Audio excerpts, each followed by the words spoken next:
O objetivo da nossa atividade hoje é fazer um lançamento da frente de apoio, né, ao bairro Edson Prieto. É uma frente, né, que está sendo composta aí por várias entidades sindicais, Sintete, ADUFO, APG, o movimento MTST, o movimento MSTB, a Frente Brasil Popular, a Frente Povo Sem Medo,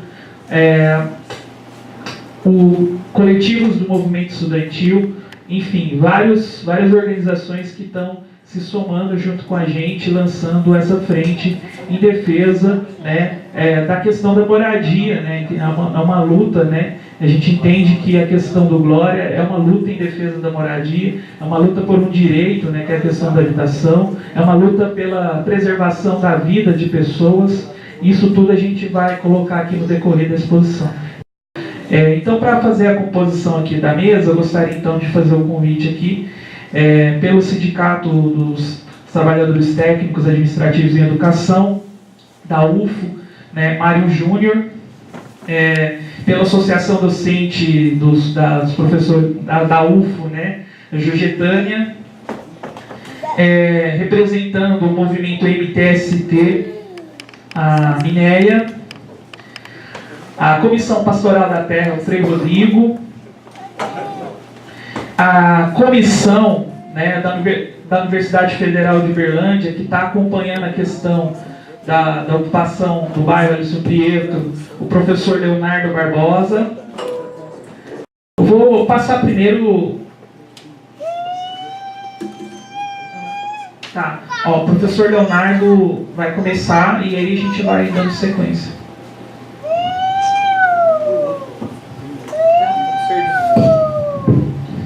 Bom dia a todas, a todos. Eu fiz o pedido para falar primeiro porque tenho mais dois problemas um pouco urgentes para resolver ainda nessa manhã, então vou ter que me ausentar ainda no meio desse ato. Mas eu gostaria muito de primeiro dizer, em nome da comissão que acompanha a ocupação do Campus Glória, comissão criada pelo Conselho Universitário, que vemos com muito bons olhos a criação dessa frente, num momento estratégico, porque as negociações avançaram muito, a despeito do que diz a Justiça, nós estamos muito próximos de uma solução negociada, pacífica, justa, adequada, mas ainda assim, eu gostaria de gastar meus poucos minutos aqui dizendo para vocês algo específico, exclusivo sobre os laudos, sobre as avaliações. O que nós temos em mão hoje? Nós temos 4 laudos, 4 avaliações da área ocupada do Glória. 4. A primeira da Caixa Econômica, feita em agosto de 2013, que dá como valor médio 63 milhões. A segunda, feita pela Coab, homologada pela SPU, feita em junho de 2015, que avalia a área em 45 milhões e 400 mil. A terceira, feita pelo próprio Ministério Público Federal, que encomendou a avaliação das áreas, tanto do Glória quanto do Capim Branco. A área do Glória foi avaliada pelo técnico em 55 milhões e 800 mil reais. E, por fim, uma avaliação da Caixa Econômica Federal mais recente, também de setembro de 2015, que avalia a área em 48 milhões e 700 mil. Então, temos 4 avaliações para a área ocupada do Glória. E só temos uma avaliação da área da Fazenda Capim Branco. Só uma. Ela foi feita pela Coab, SPU, em 25 de junho de 2015, e a área foi avaliada em 44 milhões e 300 mil reais. Então, olhando a avaliação da área ocupada, 45 milhões e 400, e a avaliação da área da Capim Branco, 44 milhões e 300, a diferença entre elas é de 1 milhão e 100, a diferença é mínima. Perto do montante, a diferença é mínima. E aí o Ministério Público Federal, através de 3 procuradores, ele ajuiza uma ação contra 2 reitores e um vice-reitor, dizendo que há uma diferença enorme entre as áreas que pretendem ser trocadas, a do Glória e a Capim Branco. E ele diz que a área do Capim Branco valeria 1.250.000. De onde o procurador ou os procuradores tiraram esse valor? Desse laudo que foi encomendado. desse lado foi encomendado para avaliar as duas áreas. Só que o avaliador, o técnico, ele avaliou exclusivamente a área ocupada do Glória. Ele não fez avaliação técnica da Capim Branco. Prova disso, o próprio laudo, que eu gostaria de ler. Diz o técnico nas considerações: durante a vistoria foi confirmada a suspeita registrada no parecer técnico que a gleba denominada Capim Branco, entende-se, possui características de vocação rural. O técnico faz uma avaliação que ela é uma área com vocação rural. O que a SPU desmonta em argumento, em documento que está nos autos. Sendo a atribuição ministerial estranha ao signatário, o imóvel Capim Branco não foi avaliado tecnicamente. Sendo tal questão já foi abordada na fase inicial do trabalho, consoante a correspondência eletrônica enviada à Procuradoria da República no município de Uberlândia. Opa! O técnico diz que a área não sofreu avaliação e que ele comunicou previamente ao Ministério Público Federal que a área não foi avaliada tecnicamente. Continua o técnico. Contudo, apenas para efeito de apreciação, estranho fato de um técnico fazer dentro de um laudo um parágrafo para efeito de apreciação, é estranho. Sem quaisquer rigor técnico normativo, reforça ele, através de ofertas obtidas na internet, apurou-se um valor médio por hectare para imóveis rurais, genérico, em Uberlândia. Tal levantamento está detalhado no apenso A. De acordo com o levantamento feito, repisa-se, sem quaisquer considerações técnicas, em especial para a área avaliada, que possui peculiaridade que devem ser objeto de apurados estudos, em razão da vegetação nela pertencente, ou cursos de água nelas também residentes, o valor estimado obtido foi de R$1.250.000. Então, não há avaliação para a área da Capim Branco. Não há avaliação técnica. Existe uma mera estimativa, uma mera apreciação, sem qualquer metodologia. Eu não acredito que esse documento tenha validade para uma ação e para uma deliberação de um juiz. Então, nós consideramos existir um único laudo de avaliação da área, da Capim Branco, que é o da SPU. O segundo laudo está saindo agora pela Caixa Econômica Federal para ser entregue na sexta-feira. Então, a acusação de que a UFO, ela teria produzido, a gestão da UFO teria produzido prejuízos, porque vai trocar áreas de valores incompatíveis, ela é incabível. E vamos lembrar, desde a gestão Zaire e Rezende, que a UFO, a administração da UFO e a administração da Prefeitura, vem negociando aquela área para transformá-la em bairro com moradias populares. Bom dia a todos e todas. Eu gostaria de fazer uma reflexão rápida e pontuar algumas questões. A questão do Glória, ela não foge muito a uma lógica que existe na questão do direito à cidade e do direito à moradia no Brasil e aqui na nossa cidade. Quando nos conflitos de moradia, a propriedade privada, ela assume uma supremacia na visão do Ministério Público, outros direitos imediatamente são prejudicados. Ou seja, o patrimônio, ele assume então um valor em si mesmo acima do valor do direito à vida. E as pessoas, dentro dessa visão do Ministério Público, Judiciário, as pessoas, as comunidades, elas são desqualificadas dentro, dessa visão, e na realidade elas são vítimas de uma desigualdade social que existe nas cidades brasileiras. Então se instaura o quê? Uma formalidade processual civil em detrimento detrimento de normativas constitucionais, do direito à moradia e do direito à cidade. E passa-se a não mais a busca da solução do que causou o conflito.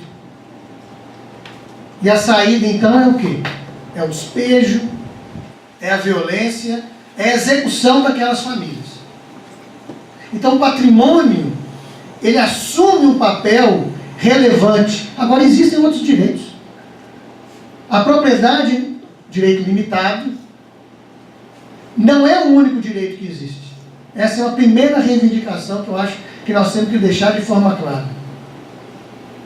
Feita essa reflexão, nos causa estranheza o Ministério Público então entrar com esta ação contra os 2 reitores e o vice-reitor, dizendo que eles estariam muito morosos, custaram a entrar com uma ação, estão levando todo esse processo de uma forma que venha prejudicar o patrimônio da universidade, uma vez que o próprio promotor, logo no início, em abril de 2013, participou e assinou o documento, na presença do Procurador Nacional Aurélio Rios,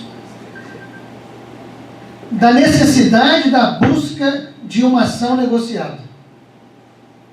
Então, o que a gente tem sistematicamente visto é uma militância do Ministério Público contra as famílias, contra um direito, que é o direito à moradia. E nesse sentido, então, a gente acredita que a resistência que as famílias têm praticado ao longo desse longo período de ocupação e de construção da cidade, naquele espaço, porque o arruamento, a construção das casas, água, energia elétrica, casas de alvenaria, são todas frutos do esforço comunitário daquelas famílias de sem-teto. Esse esforço tem sido fundamental para com que esse direito, então, venha nascendo na prática. Na verdade, o que essas famílias de sem-teto estão fazendo é a realização de uma política pública, a de moradia. Raramente nós temos, na reforma agrária, nós temos exemplos históricos, apesar do momento da reforma agrária estar totalmente parado, mas em que a política e o direito, que diz respeito também, porque eu acredito que sob a Constituição estão inclusive as propriedades públicas, ninguém está fora da Constituição. Essas famílias assumiram para si como agentes e gestores de política pública. Eu acho que esse é um ideal extremamente importante nessa crise que nós vivemos no Brasil hoje, de representatividade e de democracia. A defesa das famílias de sem-teto no município de Uberlândia, que vão para a quase 10 mil famílias acampadas em áreas de ocupação em vários setores da cidade, e especificamente as 15 mil pessoas que estão vivendo na região do Glória, são um ato de defesa da democracia no momento em que nós vivemos a total ameaça, não só dos direitos sociais, mas do direito fundamental, que é o direito da realização da vida. E o direito da realização da vida não acontece com golpe. O Ministério Público Federal de Uberlândia, na verdade, o que ele está fazendo é um golpe em cima do próprio direito. Gente, fora Temer, né? Um bom dia a todos, todas. Eu me lembrei aqui, eu digo, um pato, você não acompanhou bem. Uberaba tem um posto Rio ali, no trocamento Campo Florido, lá tem uma ocupação que virou um assentamento lá, que é Estrela da Vitória. E lá tem um caso interessante, exatamente o contrário do Glória.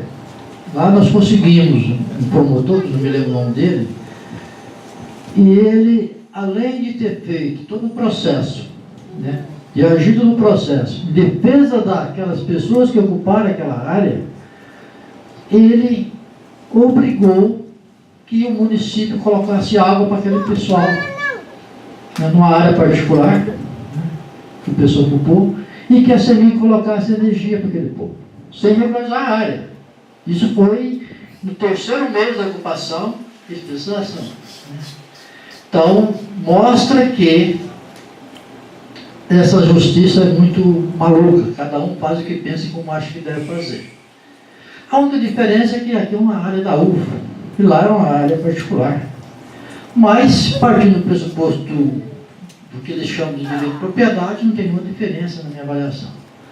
E se a área é pública, ela tem, logicamente, algumas funções a ser cumprida. E aí, como o Rodrigo colocou, a função mais elementar de uma área pública é da dignidade das pessoas.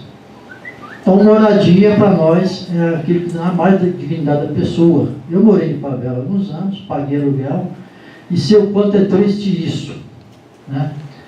Quando você consegue a tua casinha, teu lote, isso é a maior felicidade que o ser humano tem. Ter seu local, seu endereço, como falou aqui no vídeo. Aqui eu posso bater um prego na parede, posso dar a porta do lugar que é meu. Né? Isso é fundamental para o ser humano.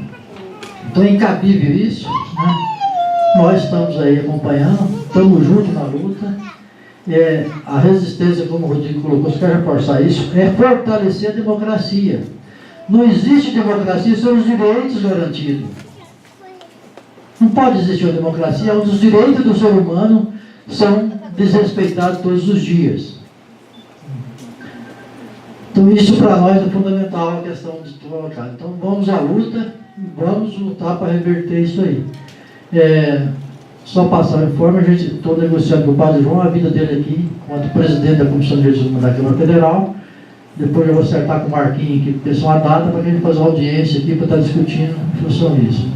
Porque eu tenho uma preocupação grande, né, quando mexe com os direitos da pessoa individual. Então, depois daqui a uns dias, ninguém mais vai querer ser prefeito, vai querer ser secretário, vai querer ser reitor, porque qualquer ação que ele tome que contraria a burguesia, a elite burguesa desse país, vão processar ele e vão tirar dele o que ele tem, como se diz, os seus bens pessoais dele, os seus direitos garantidos individuais são tirados. Então, como é que fica a situação nossa? Então, parece uma coisa não tão importante, mas é de fundamental importância, porque não está acontecendo só em verdade. Vários locais, várias pessoas estão sendo ameaçadas, né? Tem seus direitos fundamentais sendo tirados porque agiu em defesa da população, em especial dos pobres. Porque se você agir em defesa de quem está errado, mas se for rico da burguesia, não tem nenhum problema. Você vai ser endeusado, como é o tal de Gilmar Mendes que tem aí uma aqui, daquilo lá, que o homem daquele ser ministro supremo é um negócio desrespeitoso para a democracia e para o nosso povo, né?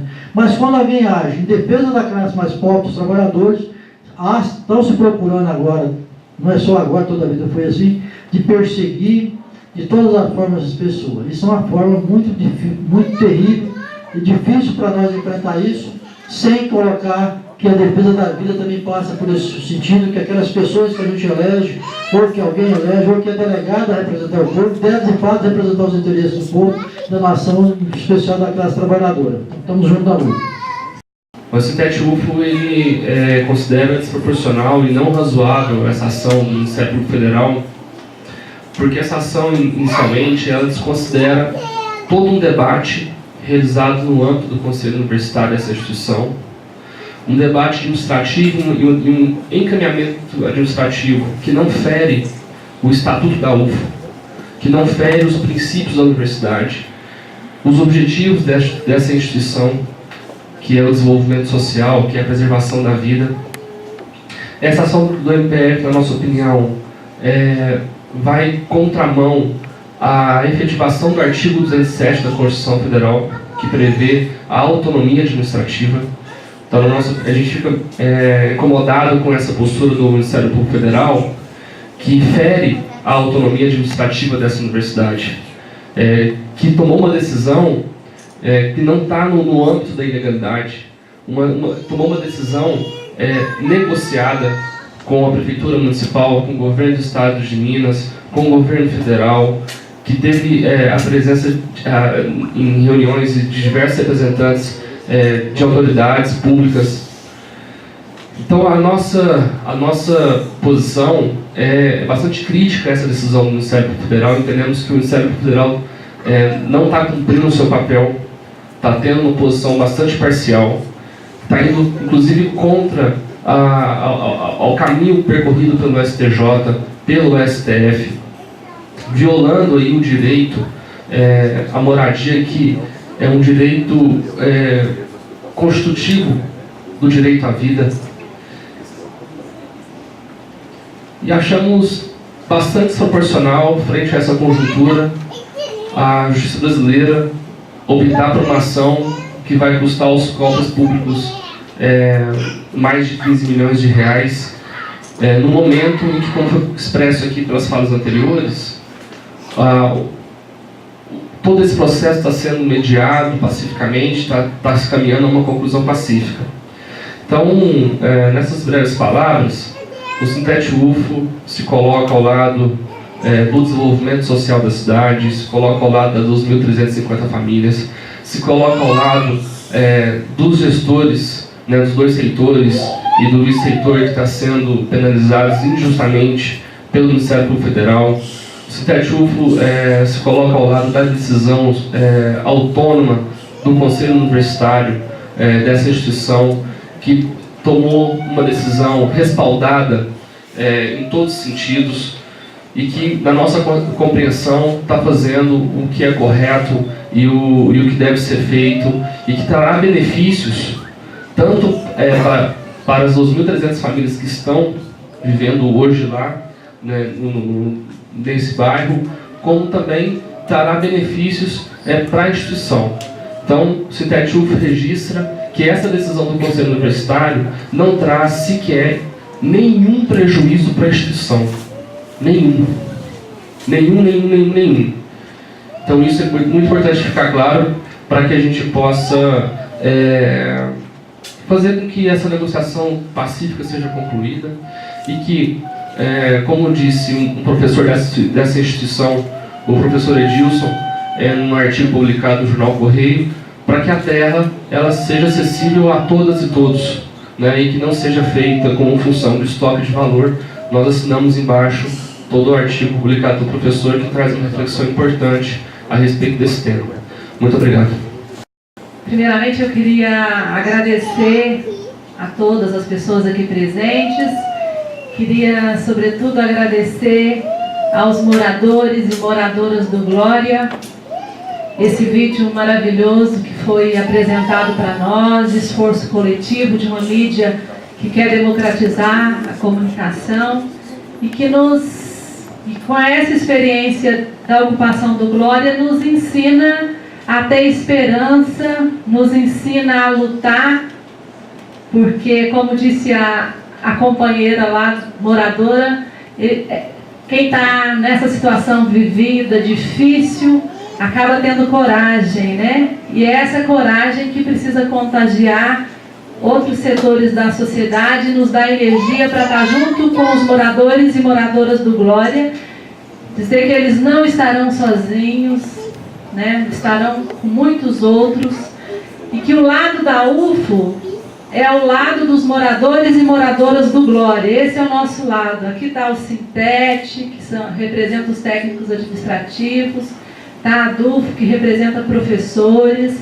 Na frente também está a Associação dos Pós-Graduandos, a APG, está a administração. O Conselho Superior já definiu, já aprovou uma solução negociada, a comissão que acompanha a Glória, estava aqui o professor Leonardo, que preside, o professor Cláudio de Mauro, eu também faço parte dessa comissão, o professor Elvésio, que também está aqui, e outros. O nosso lado é o lado da luta por moradia, para garantir esse direito. E nós não podemos aceitar essa judicialização da vida, que, como o companheiro Abraão falou, Eles fazem de forma exemplar, para que a gente não tenha coragem de assumir posições que sejam favoráveis aos trabalhadores e trabalhadoras. Então, eu queria dizer que esse é o nosso lado, o lado da UFO é o lado dos moradores do Glória, e que a gente agradece aos moradores por nos dar esperança de que esse mundo pode ser de uma outra maneira. Ele está feio, ele está injusto, ele está autoritário, mas a gente, com a luta de vocês, que também é nossa, ele nos dá a esperança de que ele pode ser de uma outra maneira. Por isso que nós estamos juntos, inclusive aí nós somos o povo sem medo, né? Povo sem medo de lutar. E os que querem nos intimidar, os que não ganham na política e ocupam o judiciário e querem ganhar na justiça, nós queremos dizer também que as entidades vão defender os seus representantes. A ADUFO vai discutir a defesa dos gestores da UFO, porque entende que os gestores da UFO agirem em conformidade com a lei, o regimento, o Estatuto da Universidade Federal de Uberlândia. Então, podem nos atacar, mas nós não estamos sós. Eles têm tudo, mas nós temos a nossa força, nós temos nós mesmos, e nós não somos poucos também não, nós também vamos incomodar. Então, eu queria dizer, além disso, então nós vamos estar junto na defesa dos gestores da UFO. A gente ainda não sabe exatamente a forma como isso vai ser feito, mas certamente terá um conjunto de pessoas, lutadores, advogados, advogadas. Nós também vamos nos defender, nós vamos fazer as denúncias nos órgãos competentes, nas corregedorias, porque também esse pessoal gosta de incomodar, mas precisa ser incomodado. É preciso que outras instâncias saibam de que lado está o Ministério Público Federal, alguns procuradores federais. A quem interessa essa ação? Quem será responsável? Quem vai assumir as mortes do Glória? Vai estar na conta de quem? Que as mãos estarão manchadas de sangue?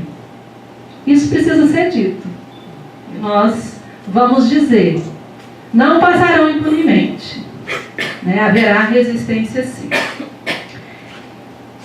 Então, é nesse sentido que eu finalizo dizendo que, para nós da ADUFO, a criação dessa frente de apoio ao bairro Helisson Prieto é uma iniciativa muito importante, que será fortalecida por nós da ADUFO, e já conta com diversas entidades. É uma frente criada recentemente, nós precisamos dar visibilidade. Hoje a gente já fez essa coletiva, ato, já estamos contando com órgãos da imprensa aqui da cidade, mas sobretudo vamos contar também com a mídia ninja, com os jornalistas livres, com o Fórum Nacional de Democratização da Comunicação, porque é por aí que nós vamos chegar e produzir essa contra-informação.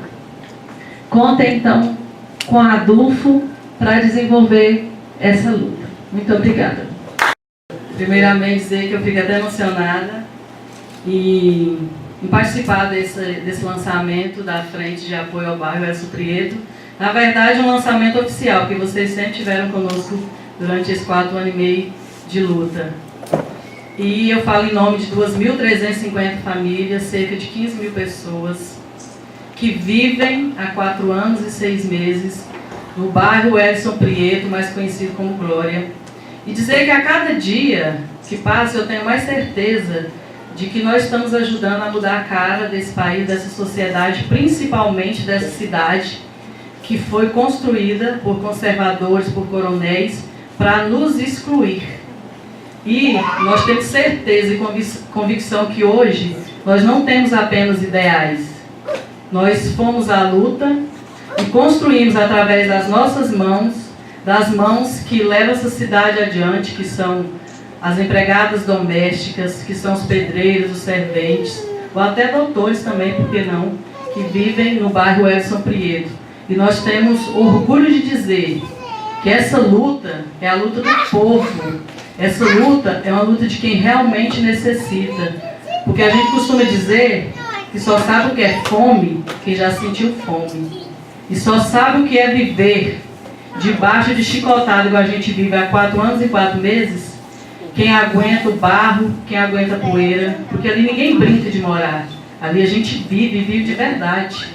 Eu sou coordenadora, eu sou moradora há 4 anos e 6 meses do bairro Edson Prieto. E eu quero agradecer de coração a vocês que estão se manifestando oficialmente a favor do bairro Edson Prieto. Além disso, a universidade também, a gente deixa aqui o nosso apoio aos reitores que estão sendo que estão sendo injustiçados por esse Ministério Público, por esse Judiciário de Uberlândia, que a gente não entende por que tanta perseguição àquelas famílias do bairro Prieto. Será que não existe mais nada em Uberlândia para eles fazerem a não ser perseguir crianças, idosos, deficientes e trabalhadores? E o meu agradecimento a todos.